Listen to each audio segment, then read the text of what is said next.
You could probably already guess, but this video will have spoilers for Sinners, so, be warned. I don't know about you, but I feel like our current cinematic landscape has been lacking in iconic characters. Like the type of guys you'd dress up as for Halloween. This isn't to say there aren't any more iconic movies. I think films like Parasite, La La Land, and Get Out are classics in the making. I just don't feel like any of the characters from those movies are going to be popular Halloween costumes in the future. Maybe you could dress up like Bradley Whitford from Get Out and tell every trick-or-treater who comes to your house that you would have voted for Obama a third time if you could. Best president in my lifetime, hands down. Actually, I might steal this one for next year. I can see Mia and Sebastian being a good couple's costume, but I wouldn't say they would be recognizable individual costumes in the same way Rick from Casablanca might be. This is probably more Halloween costume talk than you would expect from a video in March, but there is a point to be made here. Modern characters in movies largely don't feel as iconic as characters in older movies. Aside from, of course, Benoit Blanc. Oh, and also the characters in Sinners, specifically the Smokestack twins. But how does Ryan Coogler do this? What Ryan Coogler does in Sinners to make Smokestack feel iconic is truly brilliant, because he, get this, has characters say that the Smokestack twins are cool. Now, at first impression, this may sound like the opposite of what a smart filmmaker should do. The classic rule is show don't tell, and what Coogler does in Sinners seems like the flipped around version of it. But, plot twist, it isn't. What Coogler does here is the same thing someone like Steven Spielberg, alongside writers George Lucas, Lawrence Kasdan, and Philip Kaufman, did in Raiders of the Lost Ark. Raiders introduces Indiana Jones through a really cool action scene showing his capabilities, but it has characters talk to and about him and how good he is at what he does. When Army intelligence agents come to convince him to help them find the Ark of the Covenant, one of them describes him as a man of many talents. Right after the opening set piece, when Belloc steals the idol Indy just stole, he speaks to him like this type of thing is a common occurrence. Neither of these examples go overboard in exposition, which is why they fit the rule of show don't tell, but they're enough to communicate to the audience that Indiana Jones is a very skilled, and very famous, archaeologist. This same technique can be found in a more recent movie, like Rian Johnson's Knives Out, where Detective Benoit Blanc is introduced by characters talking about a crime he solved. Later in the film, he briefly mentions how he always arrives at the truth, but neither he nor any of the other characters elaborate further. We don't need to know every single detail about his backstory. We don't need some extended monologue about how he solved his last crime. All we need to know is who Blanc is, what makes him special, and how the other characters feel about it. In Sinners, Ryan Coogler uses this technique a few times, most notably for me when Smoke hires a girl to alert him if someone tries to rob him. When he asks her if she is familiar with the Smokestack twins and he says that he is Smoke, she recoils a bit in fear. Like with Raiders and Knives Out, we don't see or hear everything they did to earn their reputations, we just see how impressive they are because of how people react around them. There is one small caveat to this technique. If a writer or director wants to tell their audience how cool a character is, they have to back it up with the character doing similarly cool stuff. In Knives Out, Blanc wouldn't be cool if he didn't solve the mystery. In Raiders, we hear about how great Indy is after we see him doing something impressive, and he continues to do cool stuff for the rest of the movie. A bad example of this can be found in the Disney Plus series Ahsoka. In this show, the villain, Grand Admiral Thrawn, is said to be a brilliant military strategist.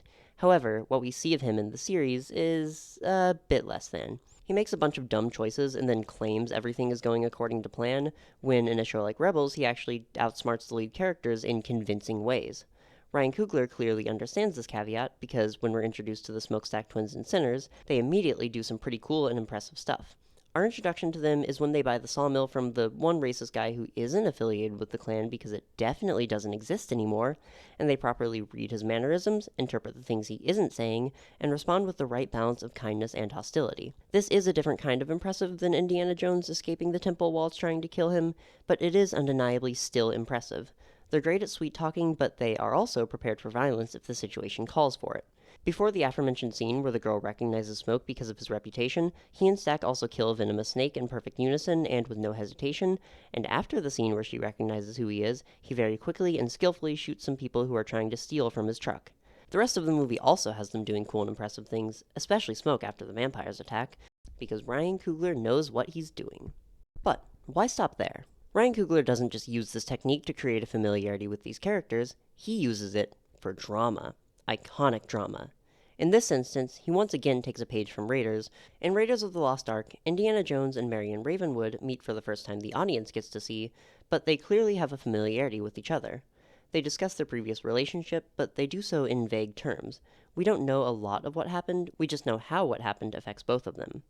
In Sinners, we have both Stack and Mary and Smoke and Annie, and they likewise meet for the first time the audience sees, but not the first time in the world of the story. They also aren't on the best of terms upon reuniting, and while we get a bit more context in Sinners than we did in Raiders, it's still not entirely clear. So, why is this better? Because it makes these characters more interesting. The audience's perception of these characters changes because we don't see every side of them. We first see Smoke as cold and serious and Stack as easygoing and fun, but through these interactions, this iconic drama, if you will, we see how these personalities exist as defense mechanisms. Stack's easygoing and fun nature is, at least in part, a way to keep Mary away from him by making her think he doesn't care about her. Smoke's cold and serious demeanor is how he tries to protect himself from ever feeling the pain he felt when losing his son again. Great, awesome, love it. One question though, how does this make these characters more iconic? Taking another look at Raiders, this method of revealing motivations makes these characters more iconic because it leaves the potential for more. Indy is as interesting as he is because he has more going on than the audience is aware of. He's more flawed, more insecure, more emotional than he wants to let on. We learn a little bit of it in this movie, see him challenge his perceptions of himself, but we never learn too much. The same is the case with Sinners, where we don't learn everything about Smoke and Stack, but we see a bit beyond the veneer. It strikes a balance where there's more we can learn, maybe even more story to tell, but we know enough to care about them. This is why I'm actually excited for the David Fincher-directed Cliff Booth movie. I would not say I think Cliff Booth has as much dramatic potential as the Smokestack twins, but there's still more potential with his character than we saw in Once Upon a Time in Hollywood. We already like him, or at least the majority of people who watched that movie and liked him, but I can see how there would be more story to tell with him. If Sinners is an example of how to do this right, then what is an example of how to do this wrong? I don't want to badmouth 2024's The Fall Guy too much, because I actually do think it's a good bit of fun, but I'd be lying if I said it didn't fit this criteria. On its surface, The Fall Guy feels like a very different movie than Sinners, but they actually have a surprising amount in common. This movie, written by Glenn A. Larson and Drew Pearce and directed by David Leitch, follows Ryan Gosling's Colt Seavers, a stuntman recovering from an injury who comes out of retirement to help his ex-girlfriend as she directs her first movie and also maybe fall back in love. So, pretty much the exact same movie as Sinners. But actually, both The Fall Guy and Sinners follow characters as they return to a past environment and encounter people they didn't leave on the best of terms. While these two movies have their fair share of similarities, they go about them in very different ways. Colt Seavers is a lot more of an everyman in The Fall Guy than the Smokestack twins are in Sinners. He's a good stuntman, but he isn't admired for it. Also, unlike Sinners, we actually see how Colt Seavers and Emily Blunt's Jody Morano met and started their relationship. We don't learn more about him as the movie goes along. We pretty much know who he is and what to expect from him after the first, 20 or so minutes? The interesting part about this is how little the movie would have had to change to make Colt a more interesting character. If they cut out the opening, started the movie with him coming out of retirement, and only alluded to his horrific injury, then he would have been a more interesting character because we would have discovered him as the film goes on. Especially since this is going for an Indiana Jones situation, where the main character reconnects with an old flame he still has feelings for and has to learn to be more vulnerable, I think going this route with the film would have made it more memorable. So, why didn't they? I can't say for sure because I wasn't in the writer's room, but I would guess it has to do with the likability of this character. In Raiders, when we first meet Marion, Indy kind of comes across as a jerk. This is the point the story was going for because we see later how much he cares about Marion and doesn't want her to get hurt, but he doesn't initially seem like the nicest guy. The same happens in Sinners, where Stack initially comes across as a bit unpleasant when he encounters Mary, and we learn why as the film goes along. With The Fall Guy, the way they tell the story makes it so Colt is always likable. Ryan Gosling turns his sad puppy dog energy up to 11, and the audience never stops rooting for him. He's just a silly guy, and that's fine, but it isn't something I would think about often or care to see more of. Because he is never unlikable, he isn't a very interesting character. He's enjoyable to watch, but I'm not invested in him beyond the surface level the way I am for Indy or the Smokestack twins. To be fair, I wouldn't say this is why the movie failed, because there are a plethora of factors to take into consideration when discussing why a movie was or wasn't successful. Still, I wouldn't rule it out, and I think it's worth noting. I used The Fall Guy as an example, but this isn't just a problem there. Other movies like, please don't make me do this. I said other movies like, is it not enough to critique Ryan Gosling? Must I also besmirch the name of Glenn Powell's The Running Man, written by Edgar Wright, Michael Bacall, and Stephen King, and directed by Edgar Wright, is another enjoyable film, but the lead character, Ben Richards, is kind of... yeah. For those who don't know, The Running Man is the story of a poor, down-on-his-luck guy who joins a reality TV show where contestants are hunted and killed because he needs money to provide for his family. The movie has a lot of problems, but one of them, to me, is the likability of Ben Richards at the expense of his potential complexity.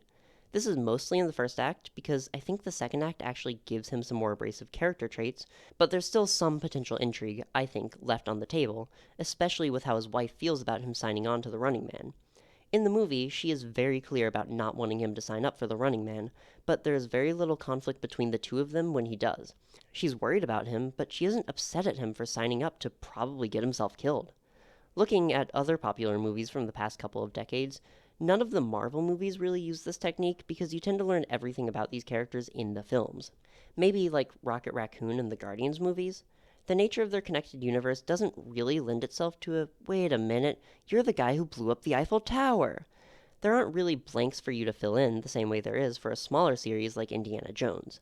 Like, it's cool and interesting when Nick Fury says the last time he trusted someone he lost an eye in The Winter Soldier, but it's a lot less cool and interesting when they reveal he lost his eye to an alien cat in Captain Marvel.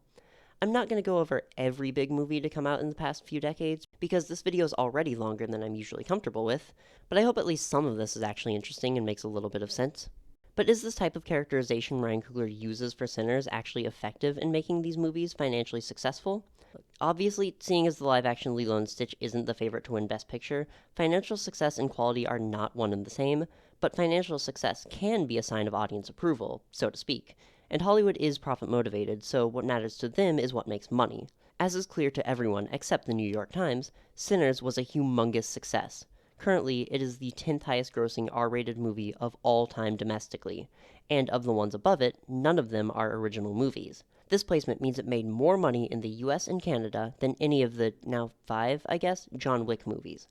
It's also the highest grossing live-action original film domestically of the last 15 years, not even just in the category of R-rated movies. I think there are a lot of factors in its success, but to me, part of it is due to how innately iconic the Smokestack twins are. Compare this movie to John Wick or Knives Out, the two other big original movies with this type of iconic character that I can think of. Both of these movies also surpassed their financial expectations, where the first John Wick made $86 million worldwide on a budget of $30 million, and Knives Out made $312 million worldwide on a $40 million budget. I bring up John Wick because it's probably the closest thing we've gotten since Pirates of the Caribbean to a popular blockbuster franchise built around an iconic character. It was written by Derek Kolstad and directed by Chad Stahelski, and characters talk about Wick with reverence and fear. They call him the guy you send to kill the boogeyman, among other things. Anyway, these three movies were all successful, when other movies, even original action and adventure movies, weren't. Movies like 47 Ronin, Cowboys and Aliens, and my beloved The Lone Ranger probably failed for a lot of reasons, but a common thread between them all is a lack of characters with iconic potential. I don't want to oversimplify things and claim that this is the only reason these movies are successful, especially for Sinners, which has a lot of cultural aspects I am much too white to talk about with any sort of authority, but which undoubtedly played a role in why this movie was both as good and as successful as it was. Still, it seems like a commonality between these successful original crowd pleasers from the past few decades is the memorability of their lead characters. Characters don't have to be written like this to be compelling. In fact, if every character was written like this, it would probably be boring. It's like how if every character in a Marvel movie acts like Tony Stark, none of them are especially fun or interesting. There are other just as effective ways to create iconic characters. Ellen Ripley from Alien isn't iconic because of her past, she's iconic because of everything she does in the movie. Same deal with Marty McFly, the dude from The Big Lebowski, and Harry and Sally from whenever they met. Rest in peace to Rob Reiner, by the way. What an insanely talented filmmaker. Anyway, not all characters should be written like this, but it is an effective way to create iconic characters, and I think it can and should be done more. So, good on you, Ryan Coogler. You earned what is inarguably the highest honor a filmmaker could ever hope to receive. A random person on YouTube said your movie was good. Congratulations, you deserve it.